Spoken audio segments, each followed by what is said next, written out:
This is Brent coming at you with another overhead squat assessment video. In this video, we're going to go after the dysfunction feet turn out. I'm going to have my friend Leanne come up and help demonstrate this. This is a fairly easy sign to see. I don't think you guys generally have a problem identifying this sign of dysfunction. If she starts off parallel with second toe pointing forward, and she's in an anterior view, what we're going to see during the overhead squat is her feet turn out. And Leanne makes this look very easy because this is her natural compensation pattern. She's not just doing this to demonstrate for you guys. I know she's exaggerating a little bit.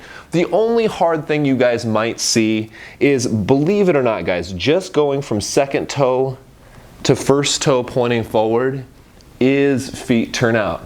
And as I've said in previous videos, I know you guys are thinking, really? That's dysfunction?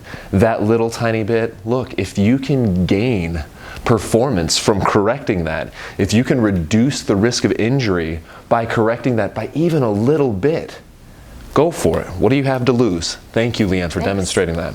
Now, the question is, where do I go with this information? Great, I have somebody with feet turn out. I have to go back to my 5-step process of determining which muscles are short, which muscles are long. So, feet turn out. What joint action does that imply? This is the tricky part. It actually implies tibial external rotation. Really, at the ankle, guys, you don't have much of this turnout motion. Most of it happens at the knee as the tibia turns out this way. So, now we have to ask ourselves this question: what are my tibial external rotators? Well, it's going to be my TFL. Yes, this muscle way up here actually turns out my tibia via my iliotibial band. Now, invested in my iliotibial band, which will also tighten this structure, is my vastus lateralis. You guys can look at the TFL, VL, ITB as kind of like a little group. I know many of you guys have heard that thought of foam roll your iliotibial band. This doesn't exist. Your iliotibial band isn't contractile tissue. It can't develop trigger points. It can't develop things that we need to release. So what we're going to go after is this group. You guys are still using the same technique. You're just actually affecting the tensor fasciae lata and vastus lateralis that's underneath. The other structures we want to affect that are short and overactive here is the biceps femoris and lateral gastroc. Right? These together will drive that tibia outward if short and overactive. Once again, if things are short and overactive, we want to tone them down and lengthen them. To tone them down, you guys are going to look towards those self-administered release and self-administered active release techniques that you guys can look up by muscle. And then you're going to lengthen them, generally if we're doing corrective exercise strategies, with static stretching to be progressed into active and dynamic stretching later. But we're not done. We have to turn around and we have to get at those long structures.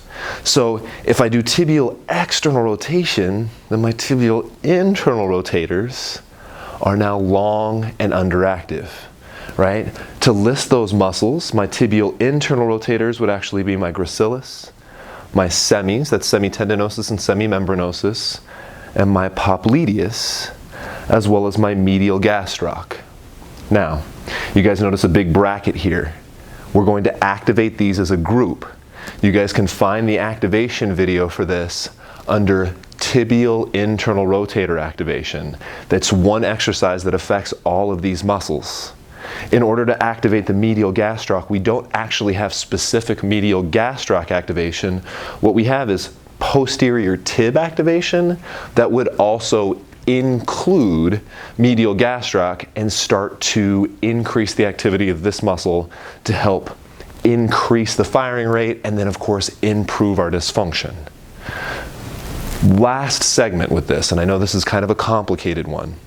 Don't be surprised if what's driving this lower leg dysfunction is a lack of dorsiflexion. And as I went over in a previous video, a lack of dorsiflexion is going to be caused by tight plantar flexors, your calves, and weak dorsiflexors being your anterior tib. If you think that that's occurring here, what you would add to this list is then calf release and stretch and tibialis anterior activation.